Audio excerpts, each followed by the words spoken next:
Hello and welcome to Starcast from Planet Waves. I'm Eric Francis Coppolino, your friendly neighborhood astrologer here reporting in from Salt Lake City, Utah. My first time visiting this great American city. Actually got into an airplane and flew most of the way across the country to meet my friends Mark and Sam Bailey, among my very closest friends, to emerge from the antics and shenanigans of the 2020 crisis. People I love for who they are and also their impeccable journalistic abilities and their ethics and their profound understanding of the abuses of science. That really is what they specialize in reporting on, is the abuses of science. So naturally, they would be people after my own heart, as I spent a lot of my time on this planet reporting on very similar subject matter. So anyway, I'm reporting in from another slice of the orange out in the western United States. I spent a lot of the day yesterday driving around. Well, I did all my stuff and I got rested up and I kind of spent the day recovering from jet lag and had to drink coffee on Tuesday when to fly. And when I drink coffee, that'll just kind of keep me up for a few days. Even a couple of cups in the morning will keep me up for a few days. So I had a detox from a couple of cups of coffee and then get some work done and get rested up. And then I got in my car and drove around and tried to find the Great Salt Lake. I had the choice to go to that campus where Charlie Kirk didn't get shot, and I thought, I'm going to go look for that lake. I mean, there's supposed to be a lake here, right? So I'm thinking that I'm going to end up like on the shores of Lake Ontario, where there's a lake and there's houses along the lake and there's waves that crash and there's seagulls. No, it seems to not be that kind of a lake. I never got one good look at the lake. I drove around for a while with camera at the ready, and I found other things. I found a fall fest with a pumpkin patch. That was cool. I found a cornfield. I found a very interesting wrecking yard with a lot of car doors stashed and kind of acres and acres and miles of automobile wrecks.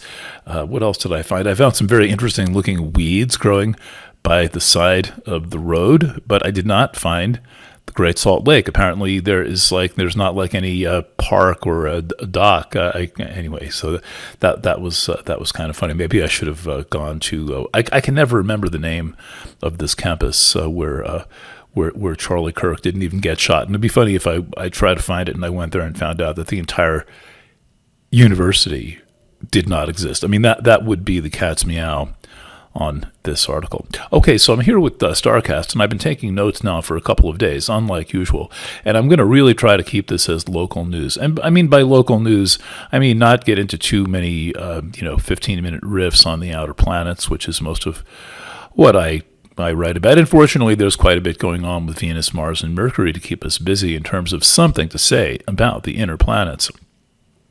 But for example, the focus of our moment is a new moon conjunct Sun in Libra, very late Libra, by the way, the very end of Libra. At I don't know what time it is. I'm just got the dates written down, so you can figure out the time. But in case you've got any kind of a manifestation ritual, or you want to light a candle on the chair and dance around in circles, counterclockwise 3 times, and clockwise the other 3 times, reciting the things that you wish to manifest. But this takes place on 10/21, a Tuesday, in degree 29, not 30, the next to the last degree of Libra. That's called anaretic, Anaretic, and it's a fancy word in astrology for something that's in the last 2 degrees of a sign. And it's hard to say what that means from a collective point of view, but that's where the new moons are taking place these days. And when you have something anaretic in your own chart, I mean, let's say, if you have dared to look at your own natal chart, which is it's not exactly like going out to the Pacific Northwest with Sacagawea and Lewis and Clark exploring unexplored territory. It's not quite that bad.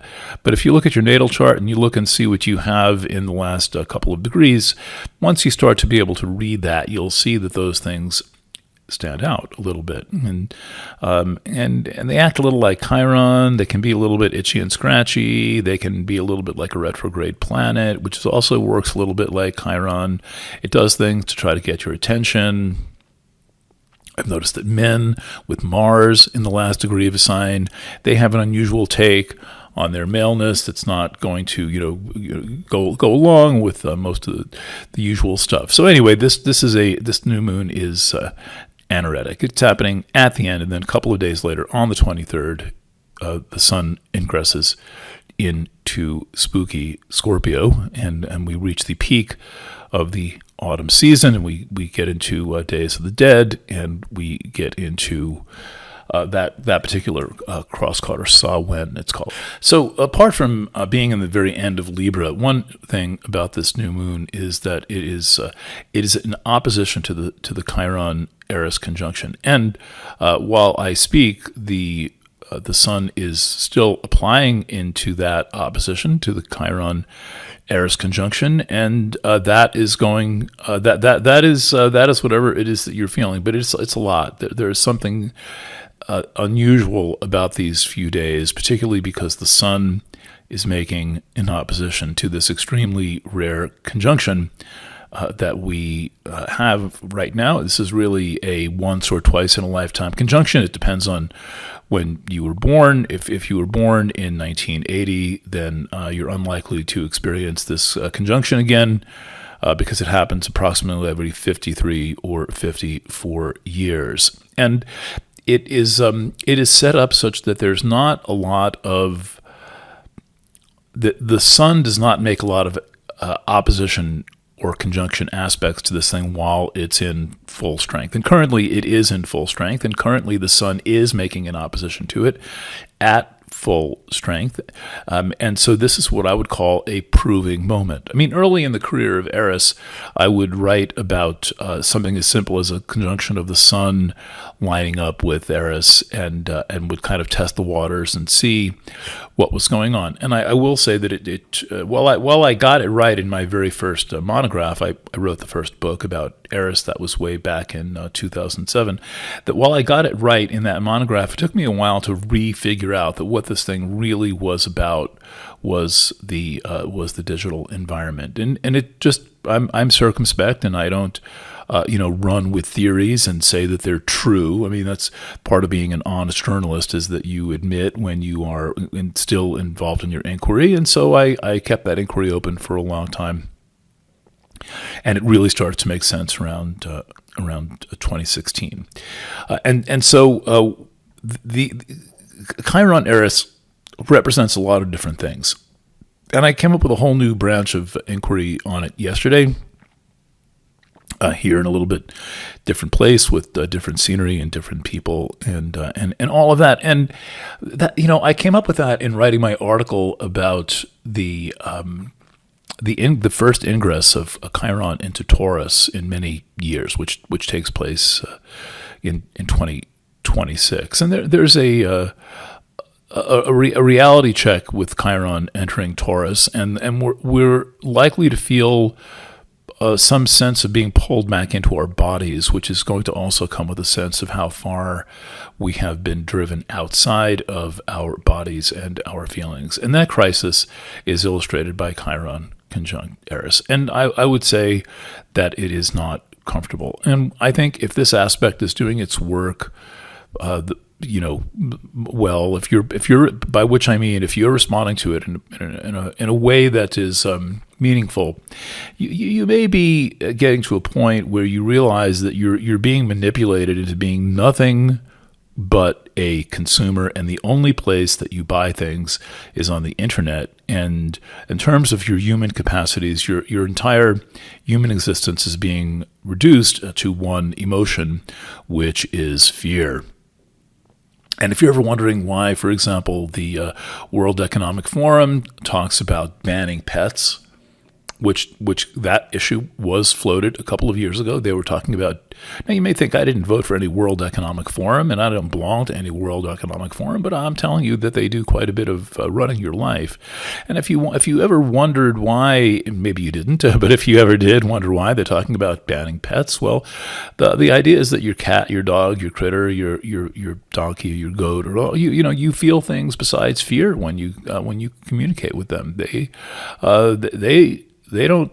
When an animal is in fear, there's a reason most of the time for that animal to be in fear. And so when you connect with a critter, you're going to feel something like actual human love or creature love. And if you hear that discussion come up again, you should know that that's because you are being reduced right now according to this plan, and you're the only one who can do something about it. No one's going to save you from it. It might be some astrologer who mentions it and points it out, which can be helpful, but you're actually going to be the only one who is able to save your soul from being reduced to nothing but a consumer of things on the internet and nothing but kind of an emotional body capable of one feeling. So anyway, the sun is kind of passing through this. It's extremely rare. It's going to happen again in late winter. Something like this. So we get a lot. The Chiron-Eris conjunction cools off after this. It's going to be de-emphasized somewhat. It comes back again in Northern Hemisphere spring. Around the 19th of March, we get another peak, and then that peak sustains itself for about another month, and then it starts to cool off again, and in that time, other things are going to be emphasized. So pay attention. We're in a big peak of the conjunction of Chiron and Eris. It was exact on October the 8th, about a little bit more than 1 week ago, but the sun's presence is when the sun aligns with it, we get a thing that can manifest in forward consciousness. It shows up where we can actually experience it. What else is, so that's got the new moon, and then we got point 1, that was point 0, point 1, sun opposite Chiron Eris. Point 2, Venus is in Libra. So Venus in Libra is it's a lovely thing. Venus is the ruling planet of Libra, so we have Venus in what is called in its domicile. It is i.e. when the planet is in the sign that it rules, that is said by old-timey type astrologers to be in its domicile, in its home. That's what rulership really is. It's more of a domestic thing. And so there's a bit going on in Libra. And one of the things in Libra is a point called Logos. And Logos wants things to make sense.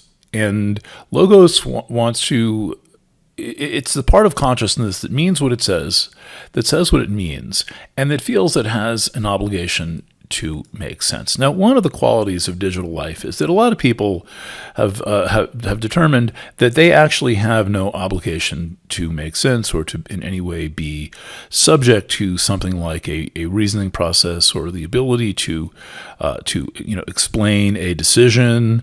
It's a lot of emoting. I mean, one step away from the only appropriate emotion being fear, and also whatever emotion comes with the desire to consume, which is probably a thing related to fear. And if you back off from that by one step, you get this other thing where there's like no need to make sense at all. People just feel like they're entitled to be arbitrary and have people be subject to what they're doing. And if you don't like Trump, this is just another example of why Trump would have the army repel into a park on a lovely Sunday afternoon, terrorize everyone, and then they get back in their helicopters and they fly away.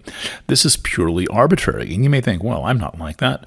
I don't approve of that. That's not anything that I would do, but it is something that you would do if you feel as if the people around you owe it to you to be subject to the things that you say and do that are merely arbitrary. And so Logos is about taking the time to explain your reality. It's about taking the time to think through your position on things. And frankly, I'm sick of all this discussion of who has emotional intelligence and who doesn't have emotional intelligence, because it all sounds like a load of bullshit to me when I see people who claim to have emotional intelligence acting in ways that are not emotionally intelligent. It's kind of like they have emotional intelligence by default. It's kind of like when you join the Boy Scouts, you join at the rank of Scout. And well, no, so it doesn't really work that way. Emotional intelligence actually is the ability to evaluate your ideas and your thoughts by some subtle form of kind of running it through your feeling body and asking yourself how someone else might be influenced or impacted by something you say, something you think, something you do, and relating to people. And I think that there's this idea in the world we live in now that if you have to take the time to explain yourself, or if you feel like you're not entitled to just constantly be testing people in some way, to be pressuring them in ways that may not be appropriate, that's just your entitlement, and you are no longer a queen or a king if you have to ever take a moment and pause and explain why you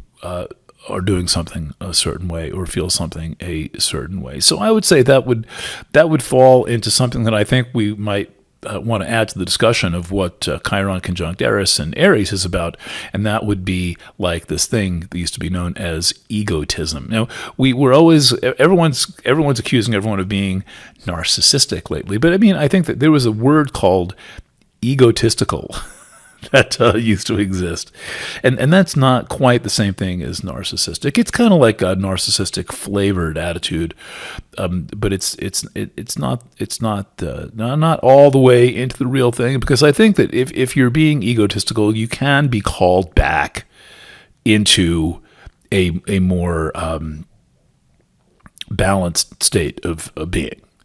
Whereas narcissists pretty much are convinced they're the only person in the entire universe who exists, and everything else is just a subset of who they are. Okay, let's move on from that. All right, so we've got Venus. So eventually Venus is in a wide conjunction to Chiron Eris. It will eventually get there. That's going to be in a couple of weeks, but I'm going to go on an old, in order to have this nice fancy new MacBook, I have to carry around another computer, a MacBook Air, which is like 8 years old, so that I can use my astrology program, which went out of business, was last updated in 2019.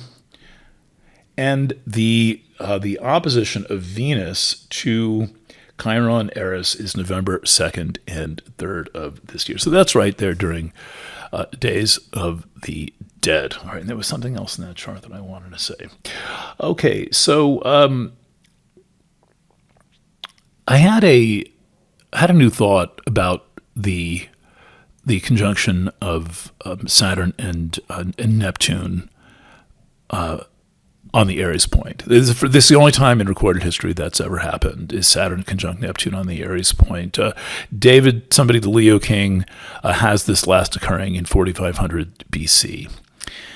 And we found no instances of it going back to 1 BC. So we agree at least that far. And it is difficult to read two major slow-moving long-term conjunctions in the same time. And so I've taken the opportunity of the retrograde of Saturn and Neptune to just and the peak of the conjunction of Chiron and Eris to focus on Chiron and Eris, and just set aside the Saturn-Neptune conjunction for a while, and not try to make that talk. And plus, it's Neptune. You can never really tell if you've got it right. It's always going to be a little slippery. It's always going to be a little bit deceptive. But coming back up here to my room, it occurred to me what this could be about, and that thought followed on the social programming combined with the digital programming of our times, is that we're going to be unless we wake the fuck up, we're being reduced to consumers capable of one emotion: fear.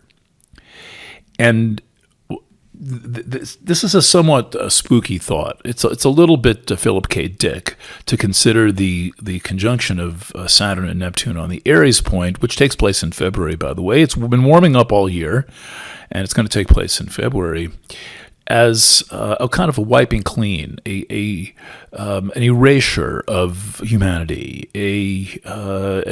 taking the magnetic disk drive and putting it next to a large magnet so that people forget all that they have learned, all of our self-discovery. And I would say that among the casualties of this now kind of present stage of the digital age is curiosity about oneself.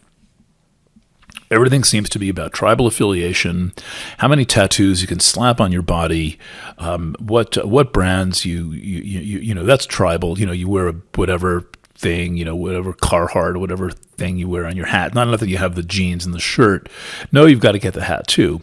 And so that's about tribal identity. Everything's about tribal identity. And this is a lot of Chiron Eris, is the battle, the internal struggle to come out of tribal identity. And there's something that I got a little chill when I thought of this, and it's not the kind of place that I would normally want to go, but that when you take these two very powerful, and they're more traditional influences, we haven't had Chiron and Eris to work with for very long, but we've been working with Neptune for quite a while, about 200 years, and we've been working with the Saturn back to time immemorial, and put those together on the Aries point, and that just seemed to be, I kind of caught a glimpse of that as the erasure of what a person previously was. Now, the human race has all kinds of problems, but we have in times in the past made different kinds of progress. There was a lot of very good stuff going on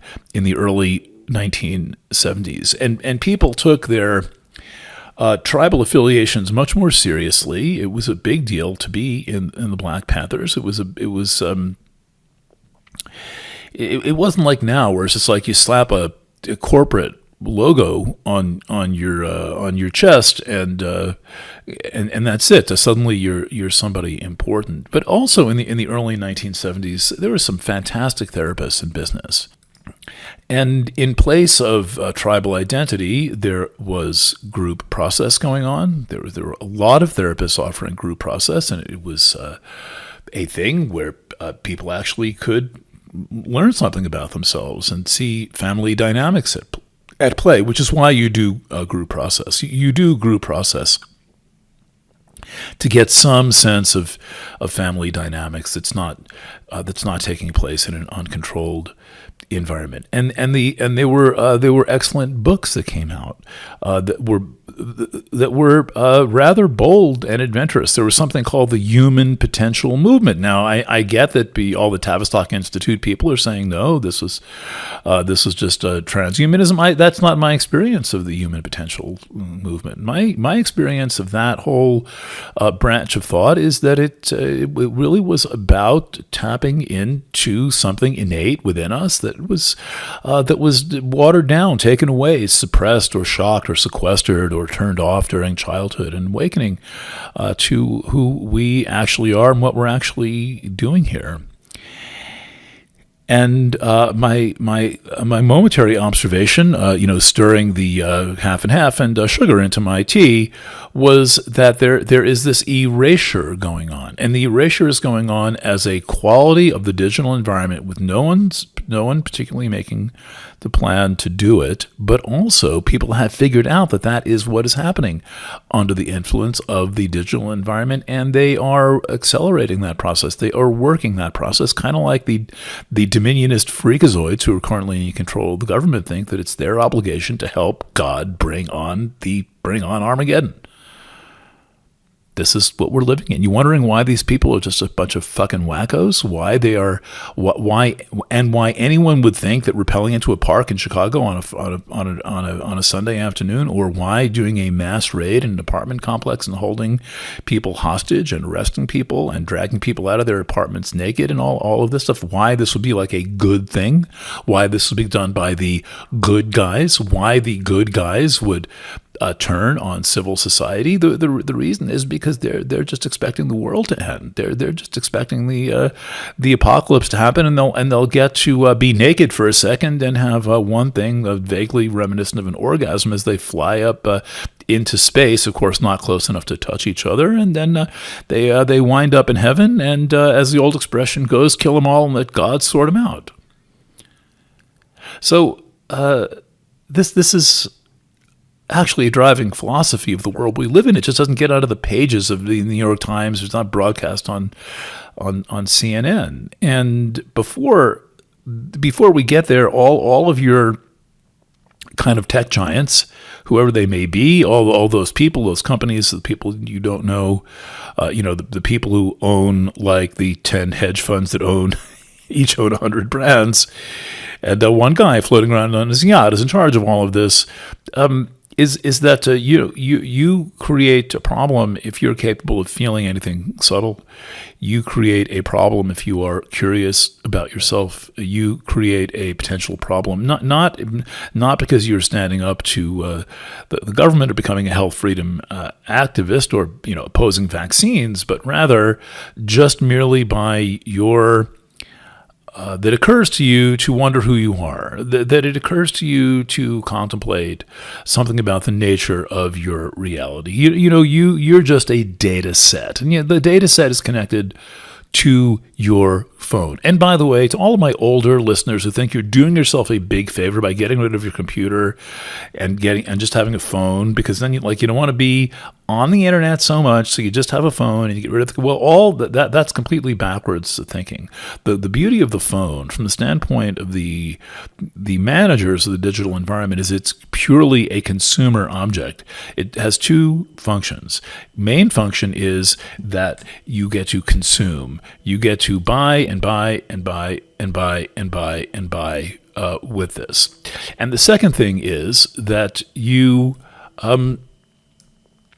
attract all the time, and you have no ability to create very much. You can share things, but you can't create anything.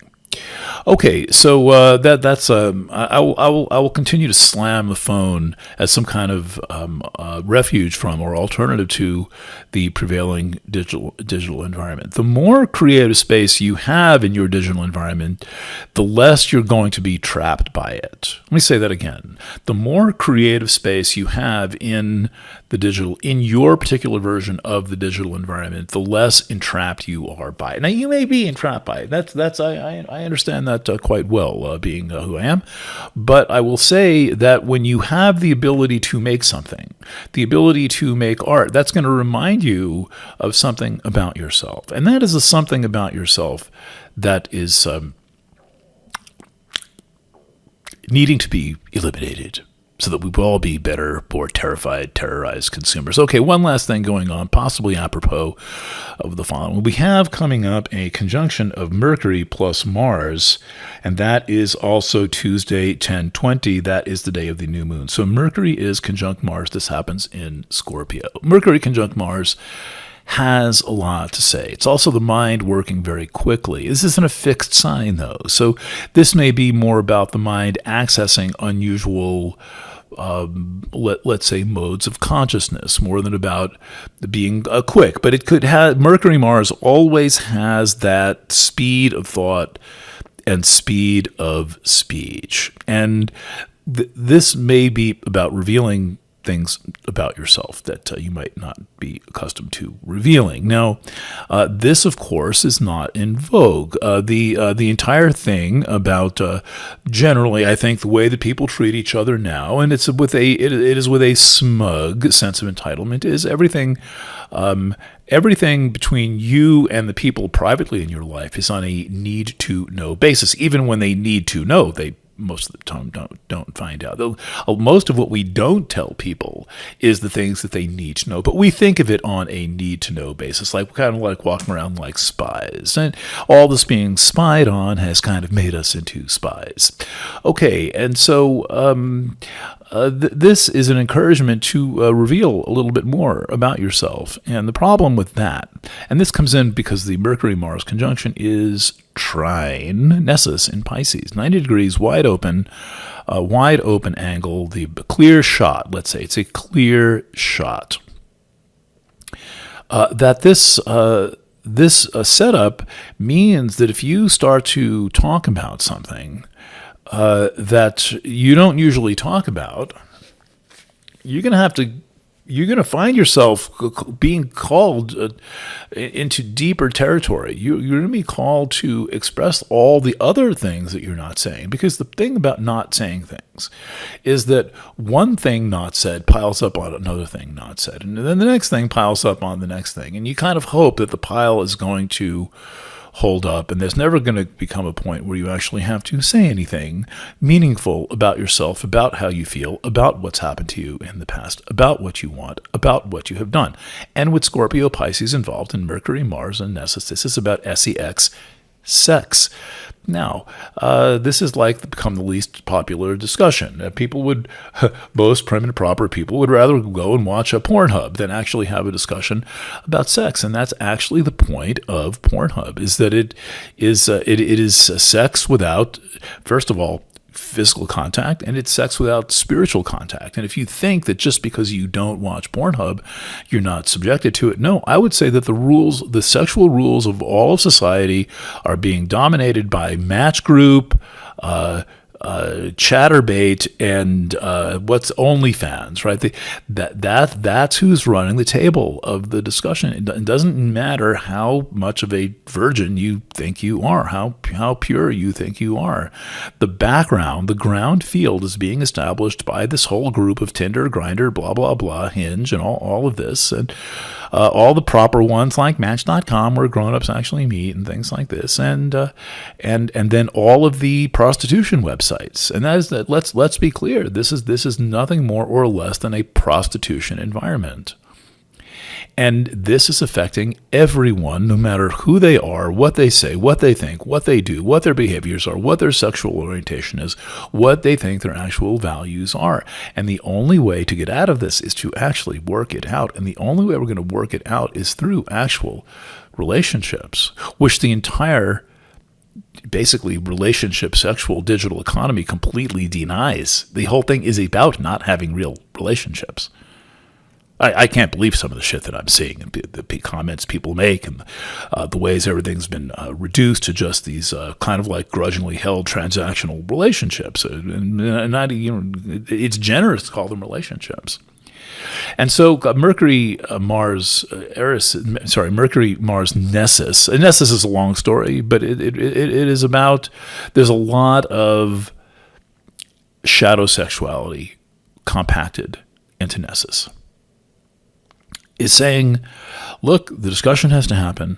When the discussion happens, you may find yourself talking about more than you were planning on talking about. And you may find yourself hearing things you weren't expecting to hear and saying things you weren't expecting to say. And if there's love in the relationship, then the relationship will be able to take these discussion points, these topics, these very sensitive things, and be able to move, learn from them and grow from them and move through them and come out in a better place. And if there's not love in the relationship is going to seem to fall apart, and then it's up to you what you do with it. This is a setup that requires a very, not only a high degree of truth, but a high degree of acceptance of truth. There is no truth without also being able to accept the truth and the bottom line reality of other people. And on that note, I will leave you, except for a house announcement. Not planning a full Planet Waves FM tomorrow night, but I do have a special edition planned, and that will go out around the same time. Usually Planet Waves FM publishes to its list on Substack, planetwavesfm.substack.com, and on the website planetwaves.fm, which links to aforementioned Substack. and also our fantastic daily, technical, where technical meets the human race blog called Ice Nine News. So this is going to be a fun edition. It's going to be worth listening to. I played it. I've got something that I'm kind of like borrowing from National Public Radio, and it's a 2-hour special on Gene Shepard, and I think you will enjoy it very much. So look for that, and also on Saturday we'll be announcing the pre-sale for the 2026 annual edition of Planet Waves called Inner Light, Inner Peace, and I will catch you a little bit further on down Life's Highway. Signing off from Salt Lake City, I'm Eric Francis Coppolino. Lots of love, and bye for now.